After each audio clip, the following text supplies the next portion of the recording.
نظم و ضبط کی اہمیت۔ نظم و ضبط انسان کی زندگی کی ایک نہایت اہم خوبی ہے۔ نظم و ضبط سے مراد اپنے کاموں کو اصول ترتیب اور پابندی کے ساتھ انجام دینا ہے۔ جس انسان کی زندگی میں نظم و ضبط ہوتا ہے وہ اپنے وقت اور صلاحیتوں کو بہتر انداز میں استعمال کرتا ہے۔ نظم و ضبط کے بغیر زندگی میں کامیابی حاصل کرنا مشکل ہو جاتا ہے۔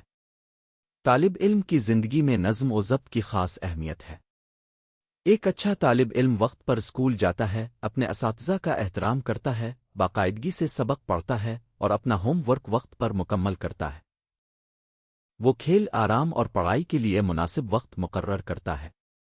اس طرح وہ اپنی تعلیم میں ترقی کر سکتا ہے۔ نظم و ضبط ہمیں وقت کی پابندی بھی سکھاتا ہے۔ وقت بہت قیمتی ہے اور ایک بار گزر جائے تو واپس نہیں آتا۔ اگر ہم اپنے روزمرہ کے کاموں کے لیے باقاعدہ معمول بنائیں تو بہت سے کام آسانی سے مکمل کیے جا سکتے ہیں۔ وقت کی پابندی کرنے والا شخص دوسروں کا وقت بھی ضائع نہیں کرتا۔ گھر میں بھی نظم و ضبط ضروری ہے۔ ہمیں اپنے والدین کی بات ماننی چاہیے۔ گھر کی صفائی کا خیال رکھنا چاہیے اور اپنی چیزیں مناسب جگہ پر رکھنی چاہئیں۔ گھر کے افراد اگر ایک دوسرے کے حقوق اور ذمہ داریوں کا خیال رکھیں تو گھر کا ماحول خوشگوار رہتا ہے۔ نظم و ضبط صرف فرد کے لیے نہیں بلکہ پوری قوم کے لیے بھی ضروری ہے۔ ترقی یافتہ قومیں اپنے قوانین اور اصولوں کی پابندی کرتی ہے۔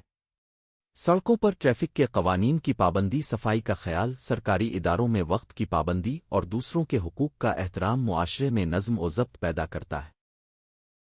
جب لوگ قوانین کی پابندی کرتے ہیں تو ملک میں امن اور ترقی کا ماحول پیدا ہوتا ہے۔ کھیل کے میدان میں بھی نظم و ضبط کی بہت اہمیت ہے۔ کھلاڑی اگر اپنے کوچ کی ہدایات پر عمل کریں، وقت پر مشق کریں اور کھیل کے قوانین کی پابندی کریں تو بہتر کارکردگی دکھا سکتے ہیں۔ اسی طرح فوج میں نظم و ضبط کو بنیادی حیثیت حاصل ہے کیونکہ وہاں ہر شخص کو اپنے فرائض ذمہ داری سے ادا کرنا ہوتا ہے۔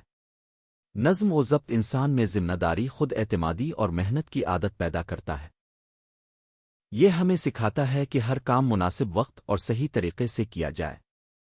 جو شخص اپنی زندگی میں نظم و ضبط اختیار کرتا ہے وہ مشکلات کا بہتر مقابلہ کر سکتا ہے اور اپنے مقاصد حاصل کرنے کے لیے مسلسل محنت کرتا ہے۔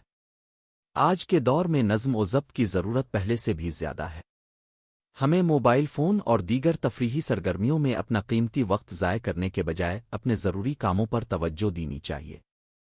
روزانہ کا ایک اچھا معمول بنانا اور اس پر عمل کرنا نظم و ضبط پیدا کرنے کا بہترین طریقہ ہے۔ آخر میں یہ کہا جا سکتا ہے کہ نظم و ضبط کامیاب زندگی کی بنیاد ہے۔ یہ فرد کو بہتر انسان اور معاشرے کو بہتر معاشرہ بناتا ہے۔ اگر ہم اپنی زندگی میں نظم و ضبط، وقت کی پابندی اور ذمہ داری کو اختیار کریں تو ہم نہ صرف خود کامیاب ہو سکتے ہیں بلکہ اپنے ملک کی ترقی میں بھی اہم کردار ادا کر سکتے ہیں۔